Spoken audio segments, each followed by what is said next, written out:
Fire కదా. అల్లు అర్జున్ మరియు సుకుమార్ కాంబినేషన్లో వచ్చినటువంటి పుష్ప చిత్రము బాక్స్ ఆఫీస్ దగ్గరగా విలయ తాండం సృష్టిస్తుంది.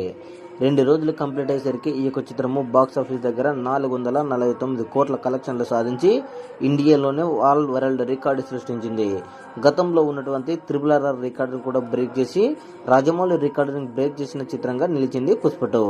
అయితే తాజాగా ఈ యొక్క కలెక్షన్లు ఇంకా భారీగా వచ్చే అవకాశం ఉందని ట్రెండ్ వర్గాలు విశ్లేషిస్తున్నారు. అయితే గతంలో RRR చిత్రము 2 రోజుల్లో కేవలం 400 కోట్లు మాత్రమే వచ్చాయి. అయితే ఇప్పుడు ఆ రికార్డును కూడా 2వ రోజు పుష్ప 2 బ్రేక్ చేసి ఆల్ టైమ్ రికార్డు సృష్టించింది.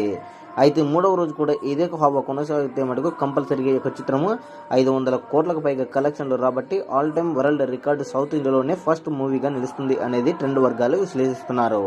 సో దీన్ని బట్టి చూస్తుంటే పుష్ప 2 చిత్రము బాక్స్ ఆఫీస్ దగ్గర 1000 కోట్లు అవలీలంగా కూడా సాధించే అవకాశం ఉందని అయితే మనకు స్పష్టంగా కూడా గమనించుకోవచ్చు. మరి పుష్ప 2 చిత్రము 3 రోజుల్లోనే 500 కోట్లకు పైగా మార్కు కలెక్షన్లు సాధించడంపై మీ యొక్క అభిప్రాయాన్ని కూడా కామెంట్ తెలియజేయండి.